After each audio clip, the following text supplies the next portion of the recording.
Hello everyone, welcome back to the channel one more time. Today's video is gonna be a little different, and it's a conversation that I think is necessary for some people so they can see how to overcome addictions and look at it from a different perspective. Today I'm sitting down here with a good fella over here that we are gonna call Sasquatch for his own we won't use his name. That's how I start calling him. And as you guys know, when you put a nickname to someone, it's because you appreciate him. So Never thought of that. we are gonna asking some questions about how he started in the drugs, and alcohol and all the addictions that he overcome.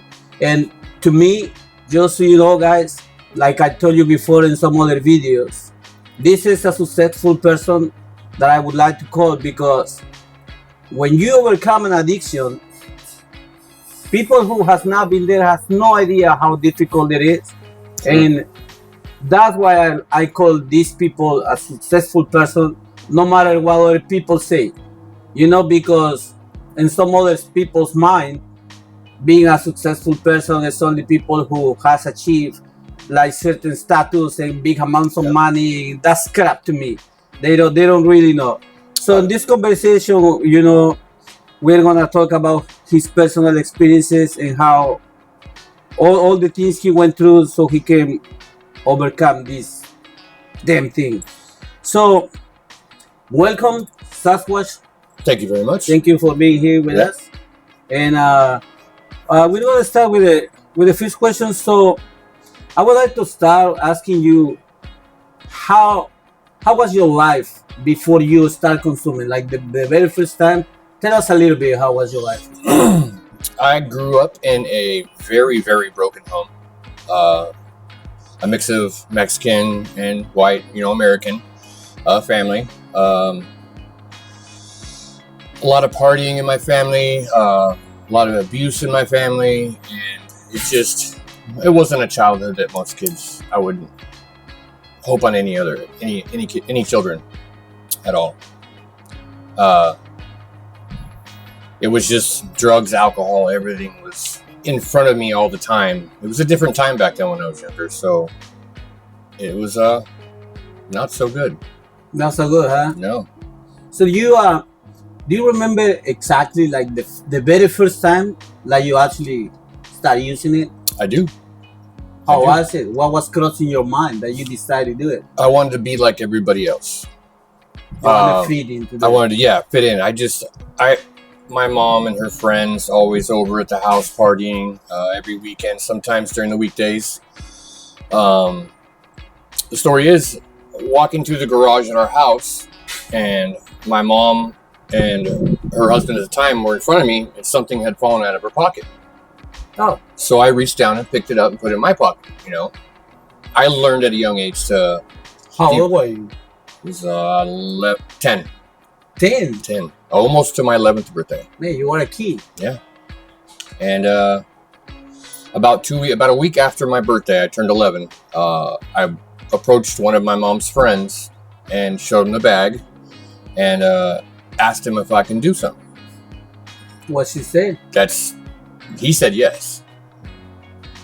The reason I asked him if I could do something because I always heard my mom and her friends say, "Let's go do something." I had no idea what it was. So you just used the word solely? I just used, just solely because that's what I heard from my mom and her friends. Let's go do something. So I said the same thing. He said sure, and he pretty much showed me how to clean out a light bulb, and we smoked it. Man, that's kind of tough. I wouldn't wish it on anybody, any child at that age. I don't think so. That's a very young age. And see, this is one of the stories that a lot of people that just know you from, like, oh, I see that guy, he's a drug addict, they start using you.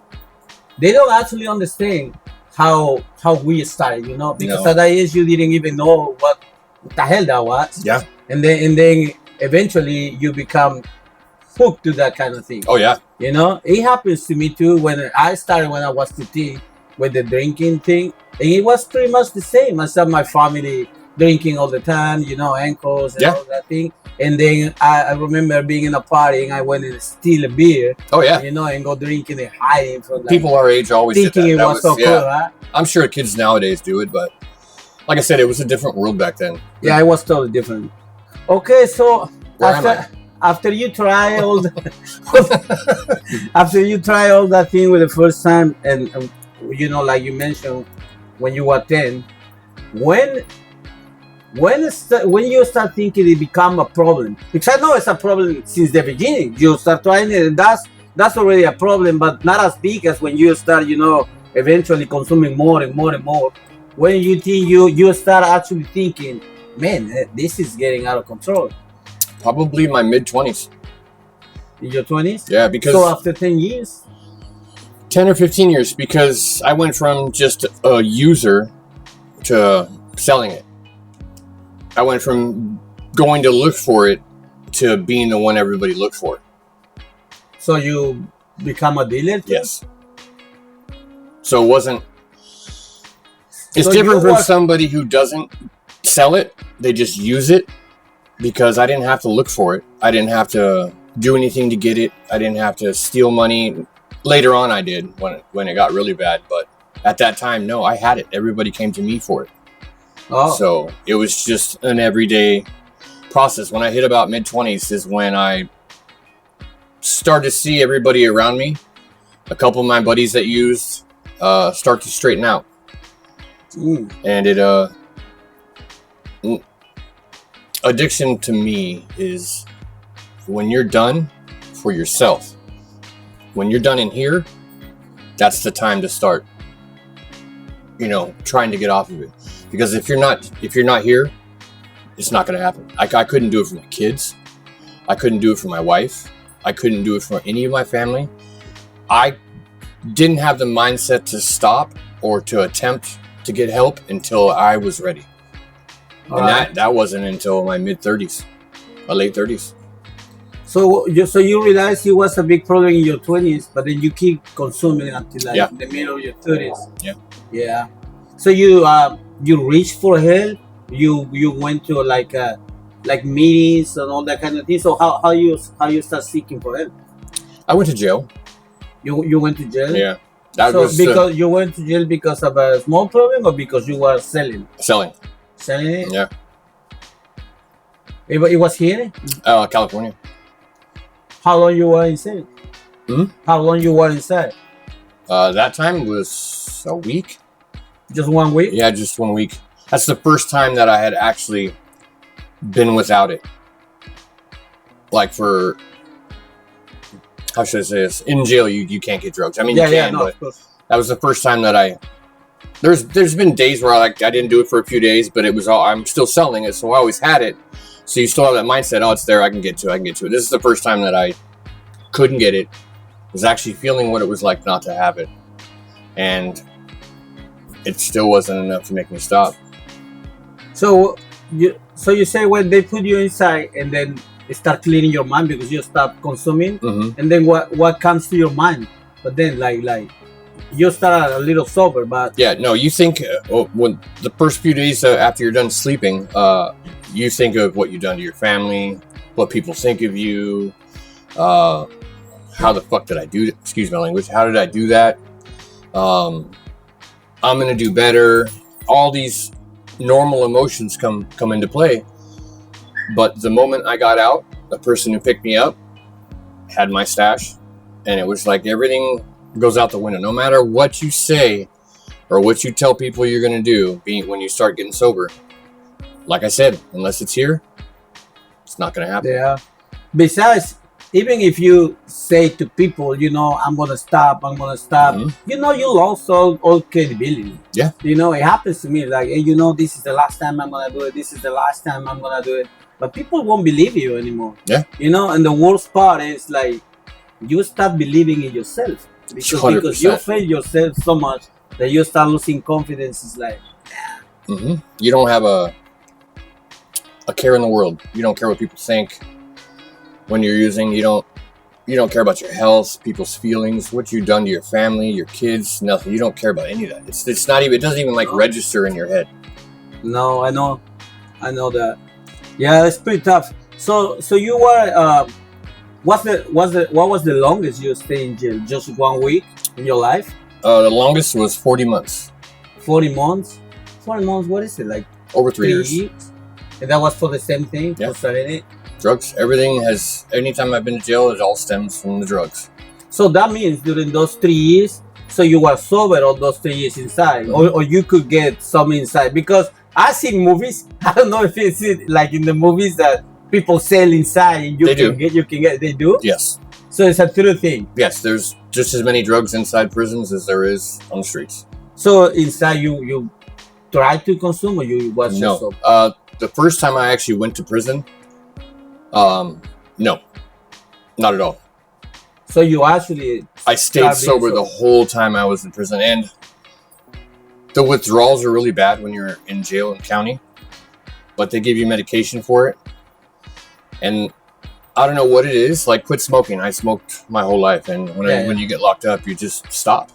You can't do that on the outside. It's like your mind switches to just turn everything off. okay.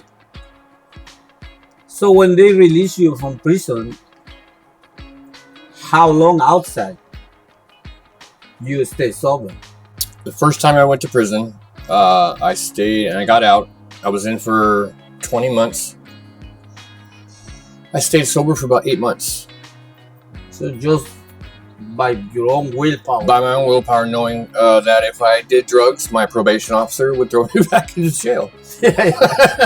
That at that time was enough for me to put it on hold. Yeah. I didn't go to meetings or anything like that. I just thought I could do it. I'm a man. I got it. And you eventually start consuming again? Oh yeah. What happened? What was it? My ex-wife. That's what happened. The problems that I had in my relationship was, I mean, it's me, the one that does it, but that was a contributing factor to me using it again. I don't know if this question is inappropriate, but was she consuming too, or just you? Oh yeah. Yeah. So you both got. Yeah. Yeah.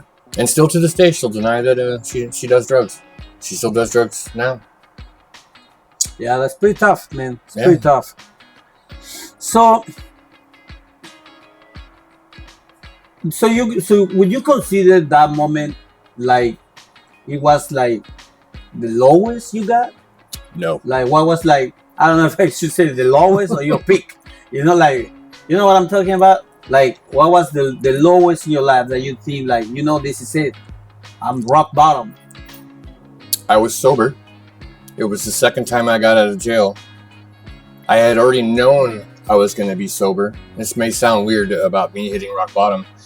It's I went to a family function, and my brothers and sisters were there, and the way they looked at me, the way they talked about me was harsh. Really harsh. That to me was my rock bottom. Besides losing everything, you know what I mean? To me, that was rock bottom for me. Yeah. Seeing the disappointment in their face. Sometimes that's really, really hard. Yeah. See some other people's faces, their eyes, because you don't know if they just they're feeding you or they're judging you. You don't know exactly what to feel. Like, because when you're using, I'm pretty sure it's the same with alcohol. You don't see any of that. You don't. Oh no. You don't care about any of that. No, you don't. It's like you see their face, but then everything else goes. You don't look at their emotions on their face when they're talking to you, like out of disgust or. No, you don't think any of that. And honestly, you kind of don't care. Yeah. You kind of care about that little moment, but after that, you're like, yeah. I'll keep doing my thing. Of course. I don't care. So tell us, was there ever a point in your life that you wanted to stop using, but you couldn't? Of course. There's many, many moments like that. Many moments. When you're down and out, don't have it, or it usually comes down to when you're sick. When you're sick and don't have it, you'll do anything to get it. You'll say anything to anybody to I'm stopping. I just need your help. I need to eat. Give me some money. You do anything in your power to want to stop, but you can't. No, you can't. You can't because you're not ready. And I was told by my doctor, which makes a lot of sense for my life now, how I work. They say that when you're an addict, the age that you start using and drinking drugs, whatever, when you finally get sober, that's where your mind starts off again, is when you start using or drinking, the age of that. And each year after that, you start aging mentally. Huh. But you always go back to where you started using drugs and alcohol. That's an interesting. So people who act immature, like me, I do all kinds of shit all the time. I always wondered why. Why do I still do that? I'm an adult. I know not to do jokes like that or say shit. But it's because your mind is still a child. That's very interesting. Yeah. My doctor told me that. That means because I started drinking when I was 13. Is that why I act like 13? Yeah. Yeah. Even though we're adults, we do adult things. We still... Some of the stuff I do, my wife will tell you. Yeah, crazy things. What the hell is wrong with you? Why do you do that? That's why I always wonder, like, why I do these kind of things. Yeah. Sometimes I found myself doing things that I'm not doing, wouldn't do. Yeah. And it's like, what's wrong with me? Addiction, it stops your brain from progressing. That's something new and novelty. I never hear that. Yeah, my doctor told me that because we got into this long conversation about addiction, and he had a family member who was battling drugs, and he got into how he was asking me how I was feeling afterwards, after being sober for so long. I was like, yeah, nothing really changes. I just I gotta watch myself on some of the stuff I say or do, joking wise, and I told him that was the hardest part about it, and he's like, well, that's when he told me that your mind doesn't. It shuts off when you start using and drinking. So you are like you go back. Yeah. So that's why you keep doing mischievous things to my lift. Yeah. Like moving my stuff around. Yeah. The little childish things I do at work. To you and your heister, yeah. I don't know why I do it sometimes. It's funny though. Yeah. I mean, if I did the stuff that was in my head, it'd be gas leak, little flame. As long as you set the company on fire. Yeah, but I have noticed that the years that I've been sober now, you do start to mature. You do start to see it. And it's really weird how the mind works. And yeah. No, I get it. But being now sober, after all the stuff you've been through, you see life in a different way, because in my way of seeing it, I've been, off and on drinking and then being sober for a certain time and then go back to drinking and then again. And the more I do it, it becomes like not just a drinking problem to me. I get depressed. Yeah. Like I fail myself. Nobody knows, but the way I see it is like, what specifically triggers you? Is it like something, remembering something, or? One of the problems I have, I don't know if it happens to anyone, but I kind of always living in the past. Mm-hmm. Always thinking, that time I was happy and I didn't know. Those were the good times. And every time that I'm listening a song, I'm working, I'm listening music, and somehow one of the songs that I used to hear when I was young, when I was actually drinking and being happy, is start playing in my playlist, and it triggers the craving of like, I want to drink. Yeah. Just because of one song, it can trigger it. Isn't that weird? Yeah. How like one little thing, and at that moment in my mind, it's like somebody else is living inside my head. It's like, hey, you know what? Forget about all these things. Just go and have fun. Go and do it. Go to the bar and have a beer and be happy. And me and the one outside, I'm like, no, I'm fighting. Inside my mind. No, I get that. That's the same thing. It smells for me. Smells is what it doesn't. Now I don't get triggered to I want to go use anymore. How do I say this? once I stopped remembering what it was like to be high, I don't have an issue with it. I don't have an issue seeing people do it, or the memories that pop up for a song or a smell. It makes me go back to remember what I was doing, the drug wise, but it doesn't. It stopped making me want to go do it. It was when I could not remember what it was like to be high. I see. All right. Yeah. You know, in my case, I have never used drugs except for well, I shouldn't say never because I used it once, but that's because Do you smoke? you mean like regular cigarettes? Yeah. Like I used to. Now I just do these gay things called a vapes. That's a drug. That's a drug. Yeah, no, I know. I know it is, but it's just I'm not often. No, not really.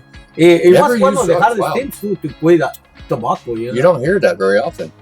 No, because people don't talk. Never about tried it. Never mota. No mota. One time in my life. That's the Say you're the one Mexican. time the They one all time try I was mota. I was telling you. You know how it's funny how that happened?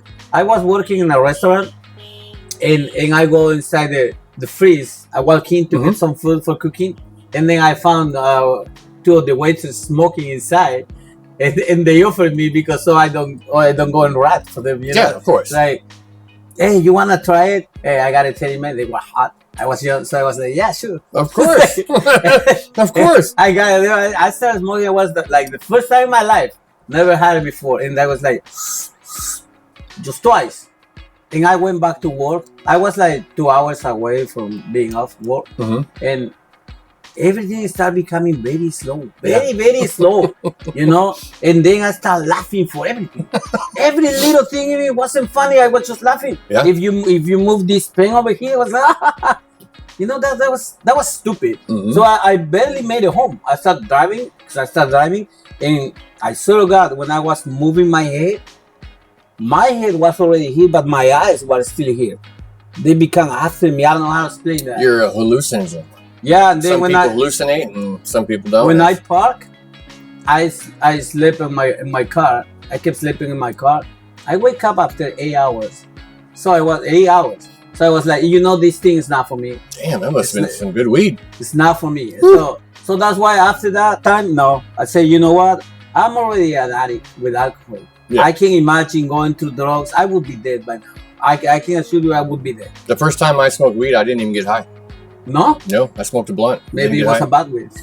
high. Yeah. The second time I did.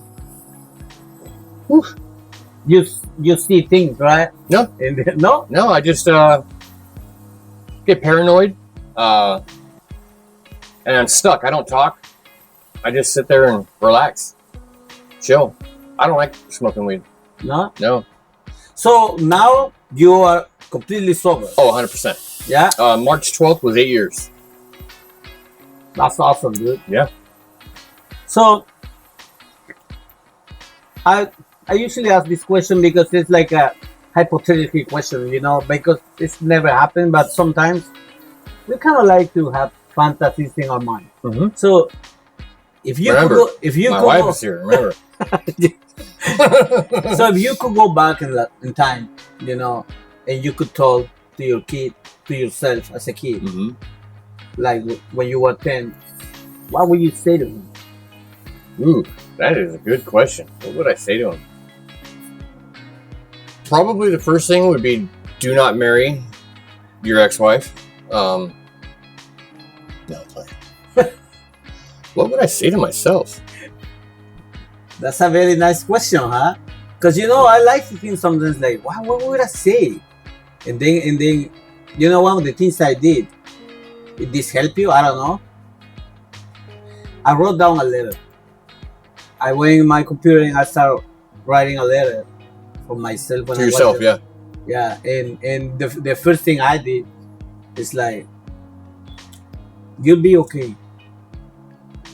That's the only thing that comes to my mind. You know, like don't do this, don't do that. And the reason I say, you know, everything is gonna be okay, because when I remember when I was a kid, I was afraid of everything.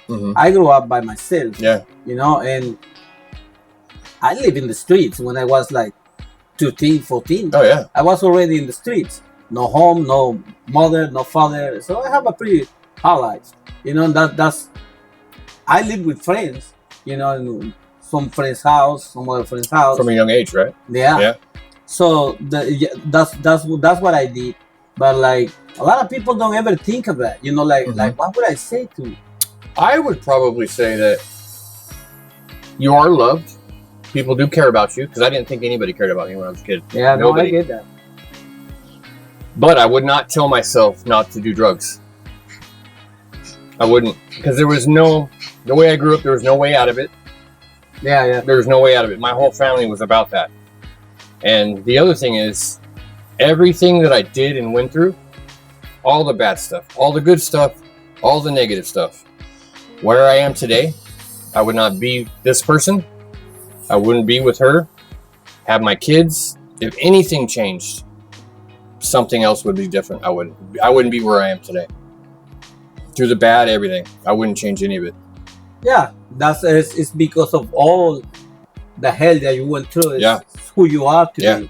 Yeah. That. No, I get that. That's the same thing I say to myself. So one last thing is like,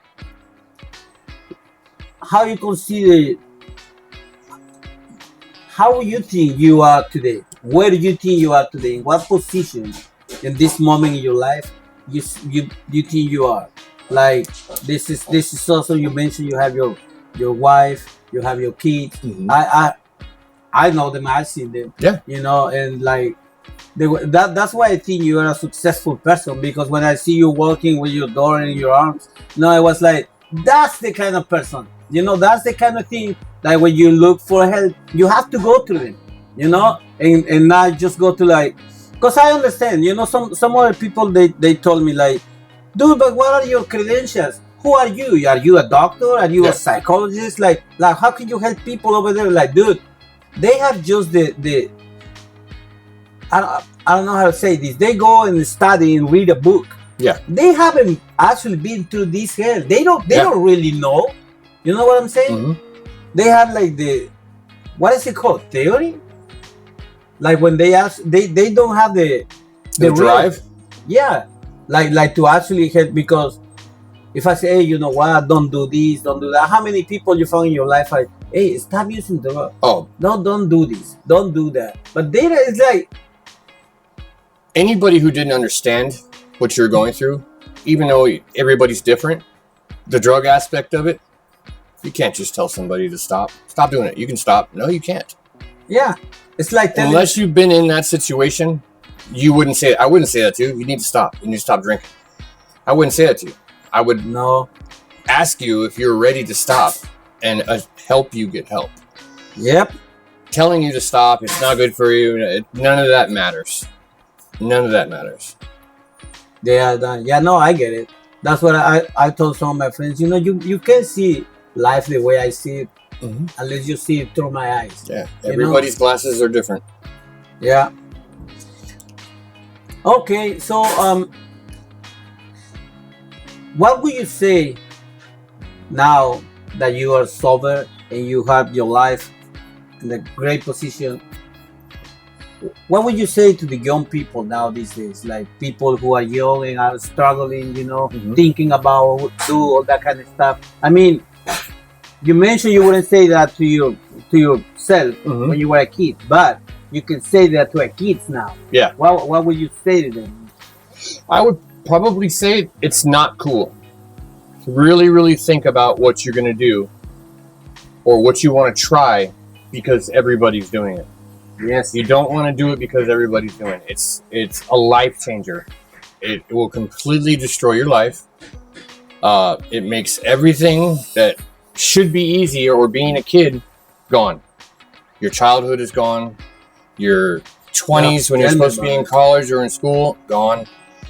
It's a life taker. 100% life taker. And a lot of these kids now are doing it because everybody's doing it. And people showcase it on Facebook. Try to fit in too. Yeah, and it's not the cool thing to do. It may be fun at the time, but believe me, I've been down through some dark roads, and it's not where I would want anybody else. It's horrible. Yeah, it is horrible. Just really think about what you're going to do, and ask for help. It's okay to ask for help. It's okay to ask for help. Whether it's a counselor, an officer, anybody, they have meetings for kids, or it's called Alateen. I don't know, that's what they have in California. But it's just like AA and Narcotics Anonymous, but for kids. So it's done in a gentle way. But there are people that will stand by you and help. Yeah, there is always someone willing to help. So reach for help. Yeah. Don't be afraid to ask for help, because if you do it the first time, that's all it takes. Yep, it's just one time. Yeah. And then you start going down the road and more and more and more. And some people don't stop. I know people that has died because of that. Mm-hmm. More than alcohol, because I have friends who has died in the last 3 years because of that. Of drugs or alcohol? Alcohol. Oh, yeah. Yeah. Actually, one guy that used to work with us died because of it. I was there that day. Yeah, it's not good, man. He drank way too much. Yeah.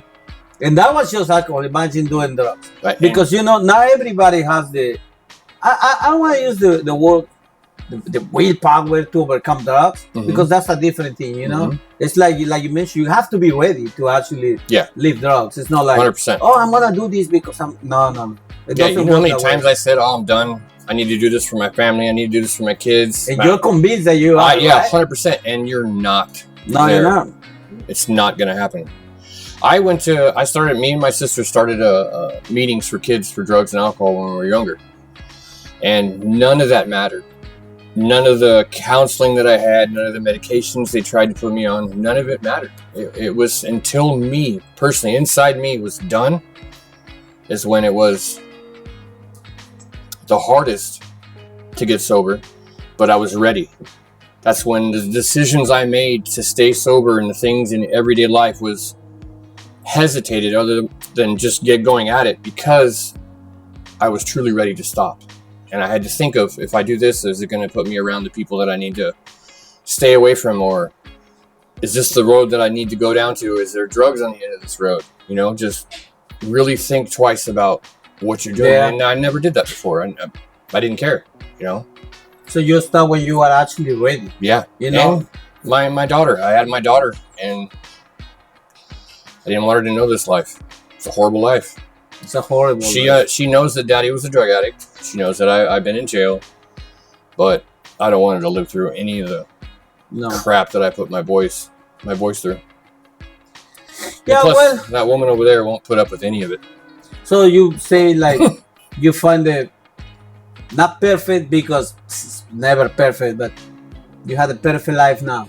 The life that you wanted, like when you were a kid, like, this I'm in a good place, right? The life that I have now is the life I should have had in my 20s as a normal person. Work hard, play hard. That's my motto. I don't care if I'm broke after we're done doing whatever we're doing for the weekend, right after I get paid. I work really hard. I play really hard, just legally. Yeah. So I want to show my kids and my wife all the stuff that I've learned, because I've lived many lives, all the stuff I've done and places I've been, and I value that. I work hard, so I play hard. That's what it's about. Now that's the way to do it. I'm not taking anything with me when I'm gone. Just the memory of me, and I want that memory to be good. Yeah, and leave a good memory for your family, so they can remember you. For who you really are. Yeah. Because it's that guy that being deep in drugs and alcohol. If you did alcohol, I don't know if you did that too. No, I never really got into it. No. I drank like on the weekends when me and my buddies would go out, but it wasn't my thing. Yeah, just like me with drugs. Yeah, it's just, we all have our own thing. Everybody in my family's an alcoholic. Everybody. Yeah. Yeah, well, but the thing I was saying is, like, so you don't want them to remember you like that, If you have your kids now and they have never seen you doing drugs, I think that's an awesome thing, and I want to thank you for being honest and open about all these things. I hope somebody who is watching this, if you guys make it to the end of the video, if you watch it now, you can see how drugs and alcohol can do to a person, which is it's fun at the beginning. I won't deny that. Yeah, no, You know? yeah, it is. But at the end, it's not fun at all. You struggle really, really hard to get out of it. And if you do it, just like Sasquatch did. So, When you have to face the problems you created and the people you hurt sober, that's probably one of the worst feelings. yeah. Because you do have to make amends to the people you've hurt, especially family members. And seeing their faces when they realized that I'm actually staying sober, it was still a hurtful face. And that hurt me. Yeah. Stuff you didn't care about when you're using, you don't care about none of that. No, you don't care about anything. Yeah.